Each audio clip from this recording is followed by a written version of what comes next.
Bonjour, bonjour, bonjour à tous les enfants de Dieu. Que le Seigneur vous bénisse et que le nom du Seigneur soit loué pour ces temps qu'il nous donne de nous approcher de sa présence.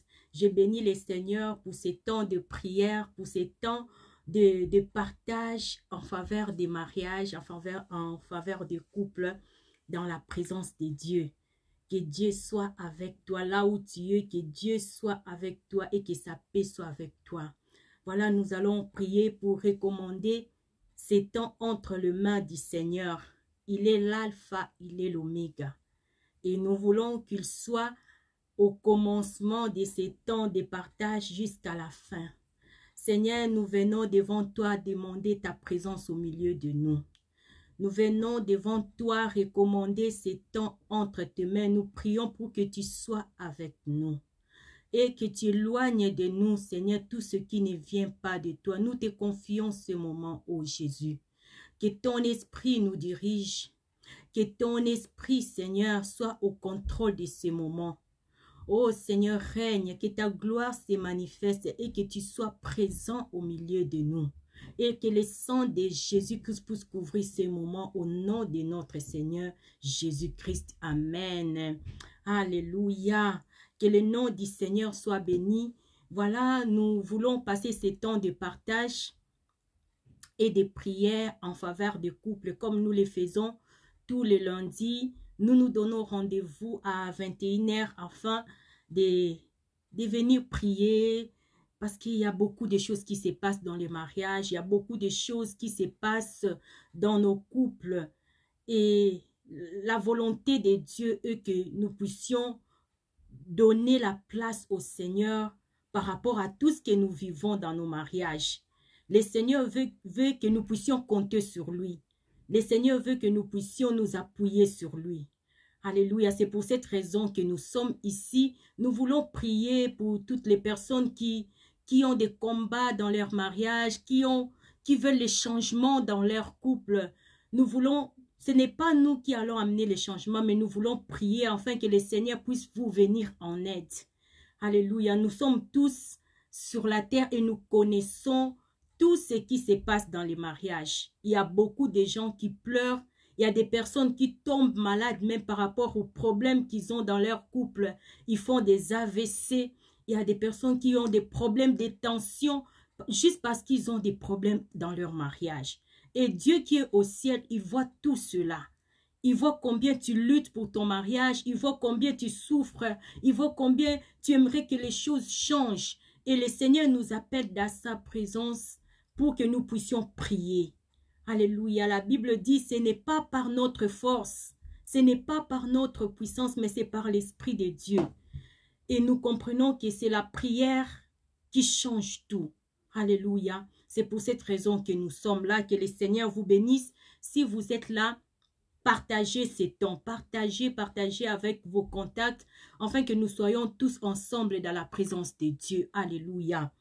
Gloire et louange. Alléluia, gloire et louange. Alléluia. Nous allons lire la parole du Seigneur pour commencer dans le livre de Genèse. Genèse chapitre 3, et verset 16. La Bible dit, il dit à la femme, j'augmenterai la souffrance de tes grossesses. C'est dans la douleur que tu mettras des enfants au monde. Tes désirs se porteront vers ton mari, mais lui dominera sur toi. Alléluia. C'est la parole du Seigneur.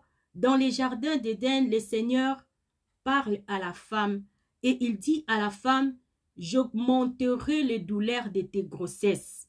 J'augmenterai la souffrance de ton accouchement. Et ensuite, le Seigneur dit à la femme, tes désirs se porteront vers ton mari, mais lui, il dominera sur toi. Voilà, c'est notre premier verset. Et le deuxième verset que nous allons lire, c'est dans le livre d'Éphésiens. Éphésiens chapitre 5, les versets 25 jusqu'au verset 29. Aujourd'hui, le Seigneur veut nous révéler quelque chose parce que j'étais en train de prier, je me demandais, Seigneur, Pourquoi les temps où nous sommes, nous voyons, les hommes sont en train de perdre leur autorité. Quand nous on grandissait, nous avions des papas à la maison. Nos papas à la maison avaient une autorité, même devant les enfants, même devant nos mamans. Quand les papas entraient dans la maison, tout le monde revenait dans sa position d'un enfant docile. Tout le monde retournait à sa place. On était tous disciplinés. Dès que papa entrait, on sentait qu'il y a une autorité qui vient d'entrer à la maison.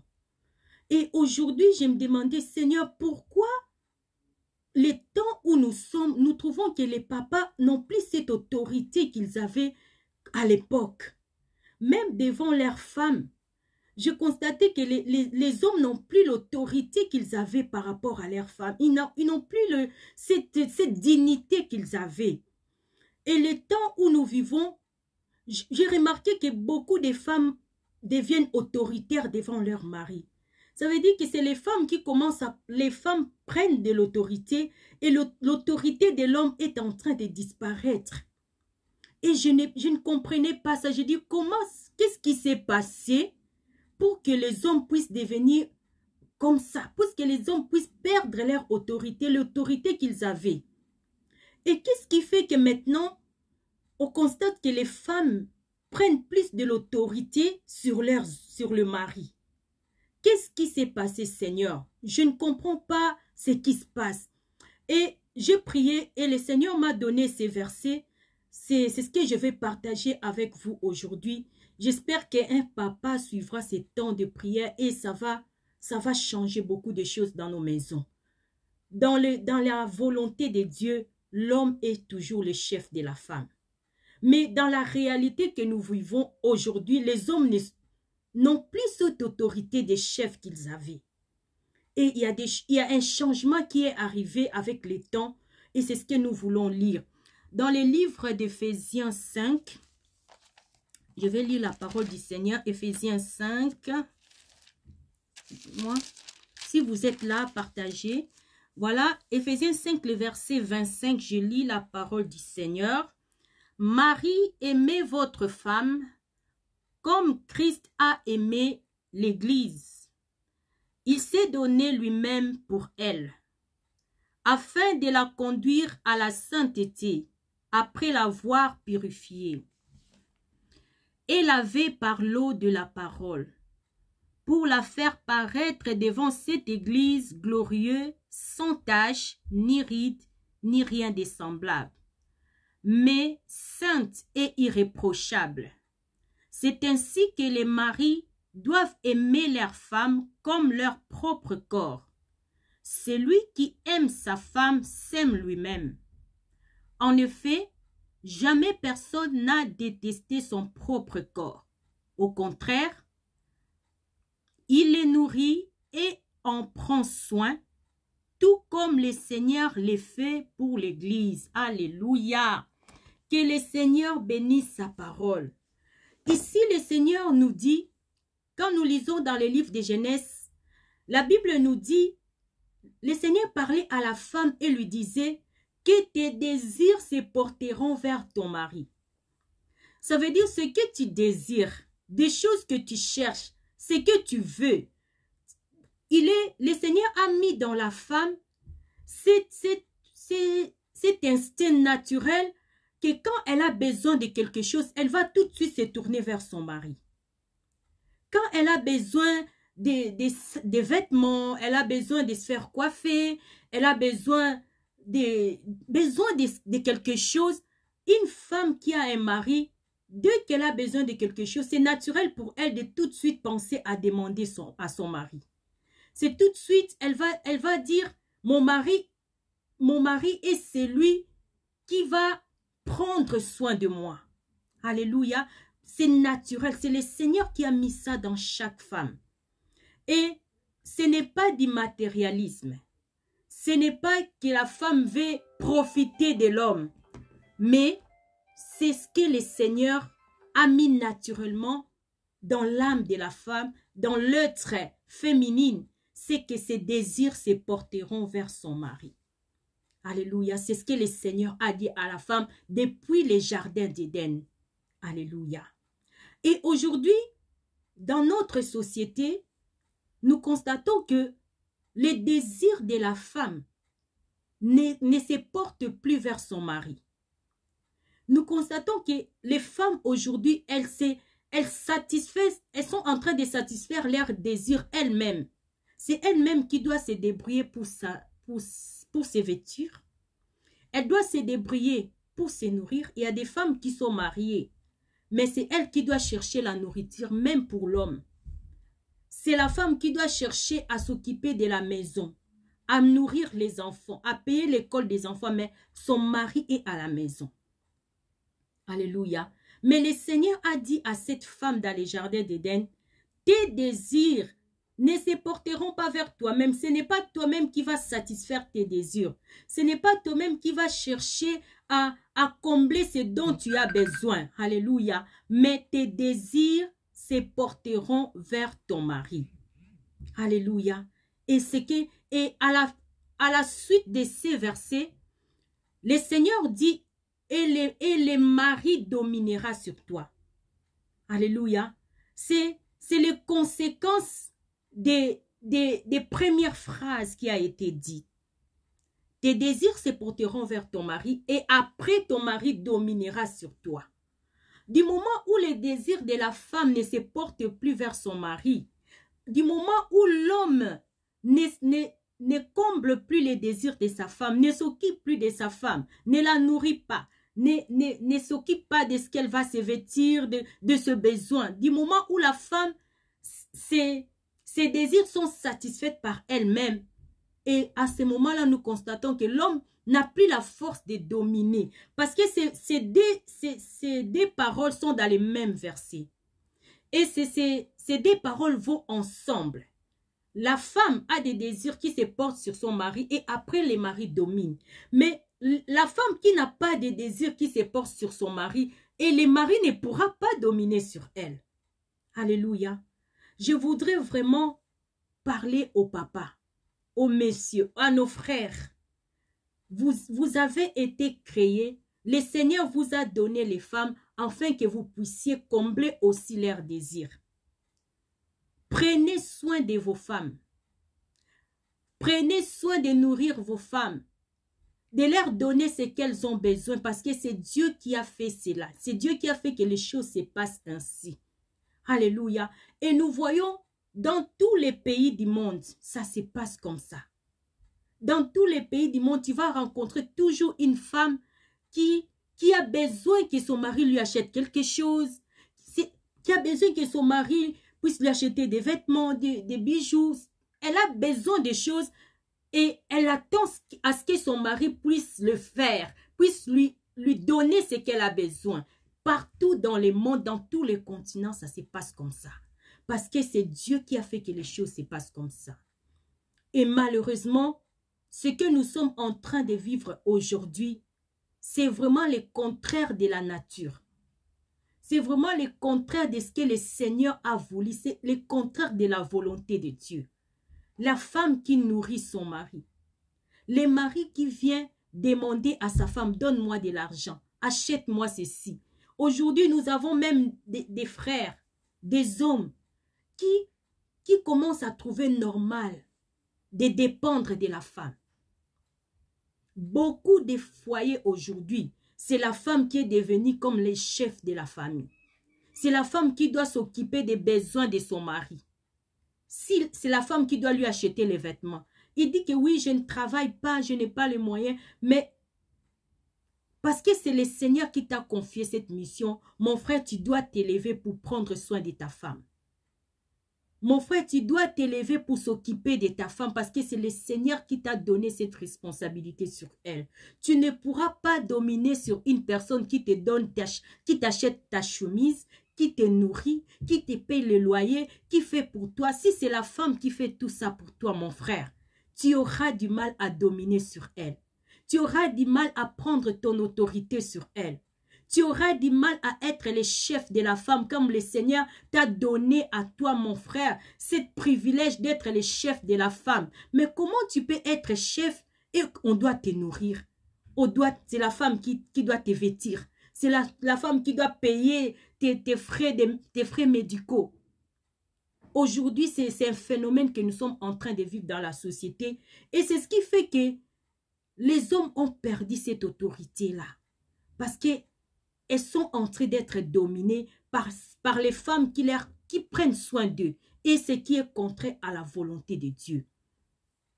Et dans les livres d'Éphésiens, Éphésiens chapitre 5 que nous avons lu, la Bible nous dit: Marie, aimez vos femmes comme Christ a aimé l'Église et il s'est donné lui-même pour elle. Alléluia. Christ a aimé l'Église et il s'est donné pour elle. Et là, le Seigneur nous dit, c'est de cette manière que les maris doivent aimer leurs femmes. Alléluia. Il y a des hommes qui disent à leurs femmes, je t'aime, oui, je t'aime, je t'aime. Oui, peut-être c'est vrai, mais comment tu aimes? Comment tu aimes ta femme? Il ne suffit pas d'aimer, mais ce qui compte, c'est la manière dont tu aimes ta femme. C'est ça qui compte. Alléluia. Beaucoup des hommes, quand ils parlent d'aimer quelqu'un, ils ne voient, d'aimer sa femme, ils ne voient que les sentiments charnels, les désirs charnels. Pour eux, quand il éprouve des désirs pour sa femme, c'est ça pour lui aimer sa femme. Non. Alléluia. Mais le Seigneur nous dit que l'homme doit aimer sa femme comme Christ a aimé l'Église et qui s'est donné lui-même pour elle. Alléluia. Aujourd'hui, tu peux dire que tu aimes ta femme. Est-ce que tu te donnes pour ta femme? Est-ce que tu te sacrifies pour elle? Les frères, le Seigneur veut vous parler aujourd'hui. Parce que c'est à vous que le Seigneur a confié la responsabilité de diriger les maisons. Et est-ce que vous dirigez vos maisons selon la parole de Dieu? Est-ce que vous aimez vos femmes comme Christ a aimé l'Église? Le Seigneur Dieu nous explique de quelle manière Christ a aimé l'Église. Christ s'est donné pour l'Église. Mon frère, tu dois te donner pour ta femme. Tu peux manquer de l'argent, le peu que tu as, donne-le pour combler les désirs de ta femme. Parce que c'est la Bible qui te le dit. C'est le Seigneur qui te demande cela. C'est donner. C'est sacrifier. Christ s'est sacrifié pour l'Église. Alléluia. Il a tout laissé pour sauver l'Église. Mon frère, tu dis que tu aimes ta femme. Est-ce que tu te sacrifies pour ta femme? Est-ce que tu es prêt à manquer? Tu es prêt à te sacrifier, à souffrir pour ta femme? Parce que Christ a souffert pour son Église. Et c'est de cette manière que le Seigneur veut que l'homme puisse aimer sa femme. C'est sacrifier pour sa femme. Nous parlons ici des couples parce que ici, dans la société que nous vivons aujourd'hui, on condamne plus la femme. Que la femme ne fait pas ceci, la femme doit faire ça. Mais la Bible a donné aussi à l'homme des responsabilités, une manière de vivre avec sa femme. Et si l'homme n'accomplit pas ce qu'il doit faire, et il y a que la femme qui doit faire ça, à un moment, il y aura un déséquilibre. Parce que vous vivez ensemble, vous marchez ensemble. Et s'il y a des choses que chacun de vous doit faire afin que les choses puissent aller de l'avant dans la famille. Et aujourd'hui, le Seigneur avait parlé aux hommes parce que votre façon d'aimer vos femmes, ce n'est pas ce que le Seigneur, ce n'est pas la façon dont le Seigneur vous a demandé d'aimer vos femmes. Le Seigneur vous demande de prendre soin de votre femme. Le Seigneur vous demande de vous sacrifier pour votre femme. Le Seigneur vous demande d'aimer vos femmes. Ce n'est pas à votre façon, mais à la façon dont la Bible te demande. Ça veut dire de te sacrifier, d'être prêt à te sacrifier comme Christ s'est sacrifié pour l'Église qui est sa femme. Alléluia. Je veux vraiment interpeller mes frères. Réfléchissez. Nous voulons construire nos familles. Nous voulons construire nos foyers. Nous voulons construire des familles solides, des foyers, des couples solides. Mais il nous faut que du côté de la femme et du côté de l'homme, qu'il puisse avoir des efforts, que chacun puisse faire des efforts. Et la Bible dit, Christ s'est donné pour son Église afin de la conduire à la sainteté après l'avoir purifiée et lavée par l'eau. Alléluia. Christ, comment Christ aime l'Église? Parce que l'Église, c'est la femme de Christ. Et mon frère, aujourd'hui, le Seigneur te demande d'aimer ta femme comme Christ aime l'Église. Alléluia. Christ ne fait que chercher les bonheurs de l'Église. Est-ce que mon frère, quand tu dis que tu aimes ta femme, est-ce que tu passes ton temps à chercher le bonheur de ta femme? Ou bien tu cherches d'abord ton bonheur à toi? Tu privilégies d'abord tes plaisirs à toi, tes intérêts à toi. Mon frère, de quelle manière aimes-tu ta femme? Alléluia. De quelle manière aimes-tu ta femme, mon frère? Est-ce qu'il t'arrive de te sacrifier pour ta femme? Ou bien toi, tu veux que ta femme se sacrifie pour toi? Mais le Seigneur veut te parler aujourd'hui, mon frère. Tu dois aimer ta femme comme Christ a aimé l'Église. Il s'est sacrifié pour l'Église et il a travaillé pour chercher les bonheurs de l'Église, les bonheurs de sa femme. Alléluia. La Bible dit, Christ a purifié l'Église. Alléluia.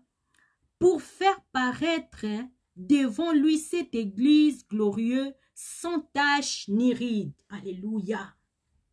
Christ a travaillé pour faire paraître l'Église sans tache ni ride, pour faire paraître une Église glorieuse. Alléluia, il a travaillé pour ça. Mon frère, est-ce que tu travailles pour que ta femme puisse paraître belle? Est-ce que tu travailles pour que ta femme puisse être heureuse? Est-ce que tu travailles pour que ta femme puisse ne manquer de rien? Mon frère, comment aimes-tu ta femme? La Bible te dit d'aimer ta femme comme Christ aime l'Église. Alléluia. Christ a travaillé, il a quitté le ciel. Il a fait tout ce qu'il faut pour laver l'Église, afin que l'Église puisse paraître glorieux devant lui. Alléluia. Tu veux qu'il y a des hommes qui veulent que leur femme soit belle, mais ils ne font rien pour que leur femme soit belle. Parce que nous savons bien, tu veux que ta femme soit belle, mais il faut de l'argent pour qu'elle soit belle. Si tu veux que ta femme soit bien tressée, tu veux que ta femme puisse avoir une belle peau, tu veux que ta femme puisse être bien habillée, alors elle a besoin d'argent pour faire tout ça. Elle a besoin d'argent pour aller chez le coiffeur. Elle a besoin d'argent pour s'acheter des vêtements. Elle a besoin d'argent pour acheter la crème pour avoir une belle peau. Et mon frère, tu veux que ta femme soit belle, mais tu ne fais rien pour qu'elle soit belle.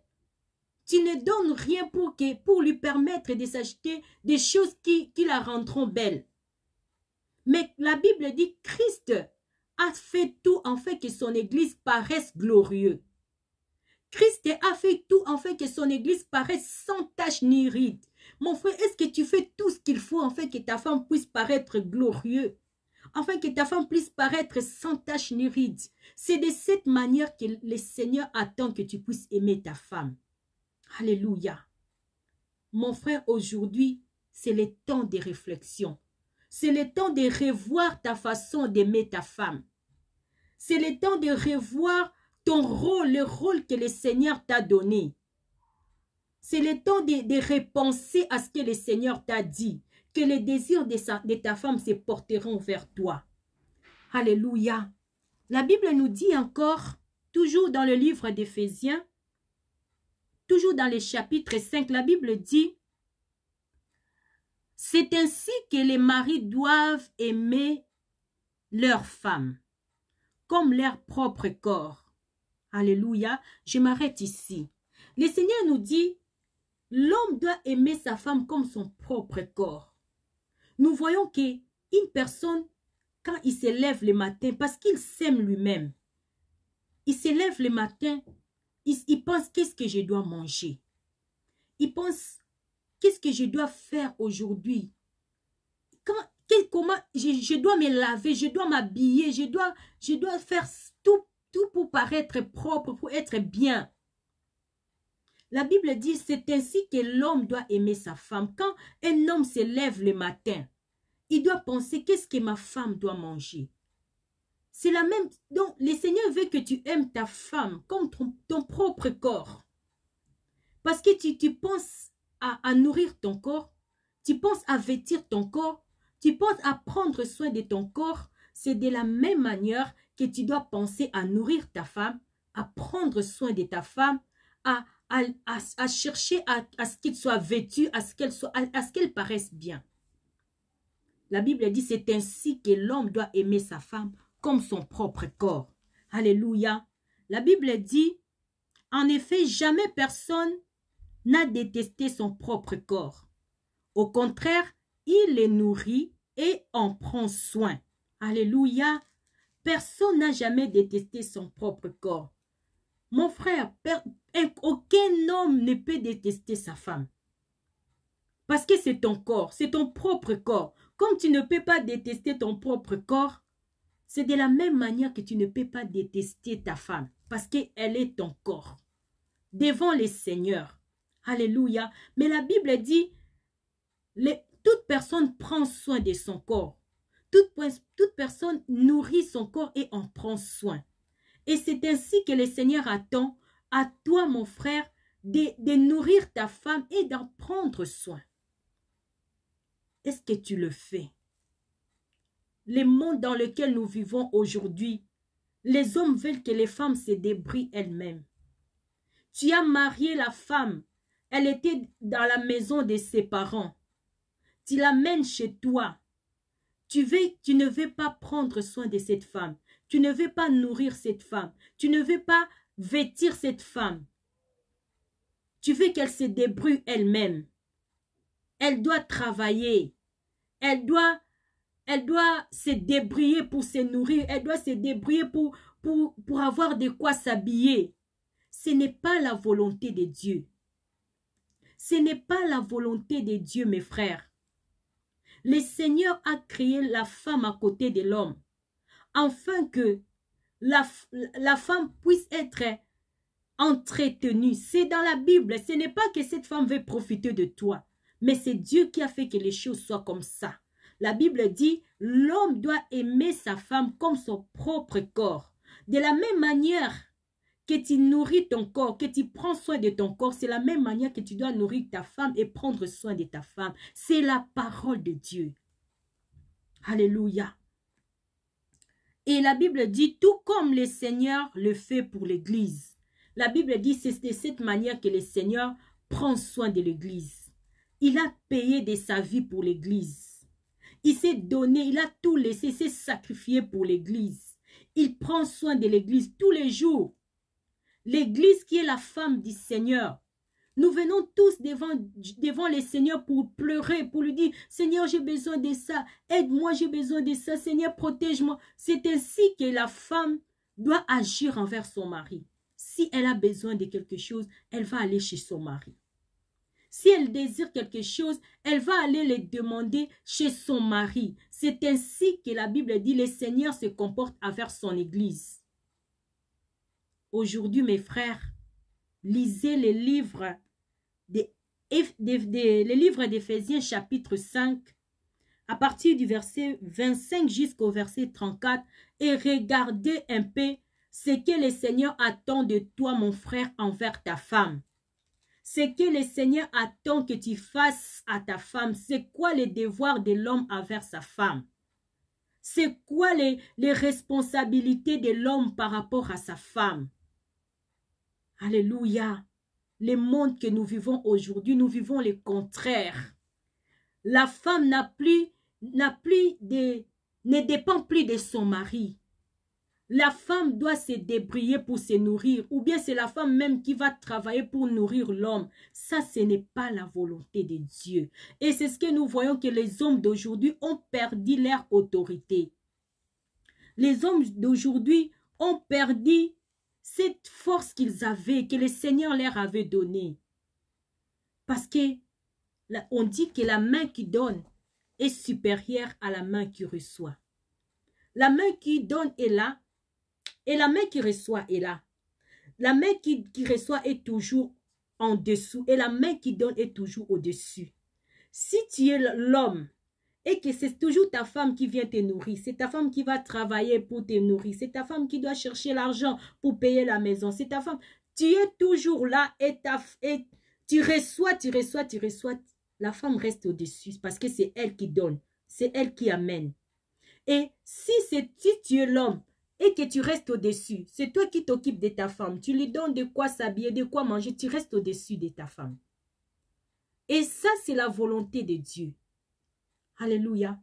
Que l'homme prenne soin de la femme, que l'homme puisse satisfaire les désirs de sa femme. C'est ce qui fait que l'homme soit toujours au-dessus. C'est ce qui fait que l'homme garde son autorité. Et beaucoup des hommes d'aujourd'hui ont perdu leur autorité parce qu'ils veulent des femmes indépendantes. Ils veulent des femmes qui se nourrissent elles-mêmes. Ils veulent des femmes qui vont travailler et qu'eux restent à la maison. Ils veulent des femmes qui doivent satisfaire leurs désirs. Quand je dis des désirs, des besoins de la femme, c'est la femme elle-même qui doit se débrouiller pour s'habiller, pour se coiffer, pour s'acheter une crème, pour manger. La femme s'occupe elle-même de ce besoin. Et tu ne donnes rien à ta femme. Elle ne reçoit rien. Et elle ne peut pas être en dessous de toi. Vous êtes à l'égalité. Et l'égalité dans le mariage, ça n'existe pas.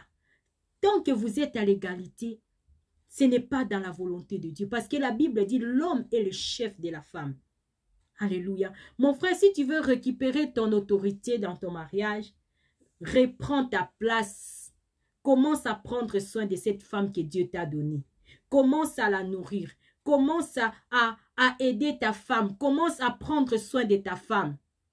Si tu ne prends pas soin de ta femme, mon frère, tu vas perdre l'autorité que Dieu t'a donnée sur elle. Si ta femme se débrouille elle-même pour se nourrir, ta femme se débrouille elle-même pour se vêtir, elle paye elle-même les salons de coiffure, tu ne donnes rien à ta femme, mon frère, tu n'auras plus d'autorité sur elle. Parce que la main qui donne est supérieure à celui qui reçoit. Et le Seigneur, je le répète, a fait que les désirs de la femme se portent vers son mari. Et beaucoup de femmes souffrent aujourd'hui. Parce que ce désir est naturel pour elles d'être entretenues par leur mari. C'est Dieu qui a fait ça. Et quand elle ne reçoit rien de son mari, c'est dans des maisons comme ça, il y a toujours des disputes. Il y a toujours des disputes. Quand vous êtes dans une maison où la femme ne reçoit rien de son mari, où le mari ne comble pas les désirs de sa femme, ne donne rien, ne fait rien pour nourrir sa femme, pour prendre soin de sa femme, dans des maisons comme ça, il y a toujours des disputes. Parce que vous êtes hors la volonté de Dieu. Dieu n'est pas dans ça, dans cette nouvelle méthode que le monde nous présente. Dieu n'est pas dans ça. Et je voudrais vraiment que nos frères puissent se réveiller. Prenez soin de vos femmes. C'est la volonté de Dieu. Alléluia. Gloire au Seigneur. Nous allons prier pour tous ces couples. Nous allons prier aussi pour les hommes. Aujourd'hui, beaucoup des hommes ne sont pas enseignés. Beaucoup des hommes ne connaissent même pas leurs devoirs de mari. Quand un homme demande à sa femme d'aller travailler pour qu'elle puisse prendre soin d'elle-même, surtout ici en Europe, beaucoup de femmes ne dépendent pas de leur mari. Beaucoup de femmes doivent se débrouiller par elles-mêmes pour s'habiller, pour se vêtir. Parfois, c'est elles-mêmes qui payent les maisons, c'est elles-mêmes qui doivent parfois donner de l'argent à leur mari. Ici, nous vivons le contraire de ce que la parole de Dieu nous dit. Parce que nous venons de lire la parole de Dieu, le Seigneur Jésus-Christ lui-même dit que l'homme doit se sacrifier pour sa femme. Le Seigneur Jésus-Christ lui dit que l'homme doit prendre soin de sa femme comme de son propre corps. L'homme doit nourrir sa femme et prendre soin. C'est dans la Bible, mon frère. Et nous vivons dans cette société où nous vivons hors de la volonté de Dieu. Et nous voulons prier pour tous ces mariages qui sont brisés, où il y a des confusions, des disputes, le manque de paix, le manque de joie, la tristesse. Nous allons prier pour eux afin que le Seigneur puisse leur donner la paix. Nous allons prier que le Seigneur puisse rencontrer les hommes. Que les hommes puissent être enseignés, les hommes de Dieu. S'il y a un pasteur ou un homme de Dieu qui suit ces messages, Les maris doivent être enseignés parce que beaucoup de maris ont oublié leur rôle. C'est ce qui faisait que nos parents puissent avoir cette autorité qu'ils avaient quand on était petits. C'est parce que c'était des vrais responsables des familles. Ils prenaient soin de leur famille. Et aujourd'hui, les hommes, même pour acheter quelque chose à son enfant, ils refusent. Ils veulent que c'est la femme qui fasse toutes les choses. Et ça, ce n'est pas la volonté de Dieu. Seigneur, nous venons devant toi. Nous venons te recommander toutes les familles. Nous venons recommander tous les hommes, Seigneur, qui ont perdu leur autorité.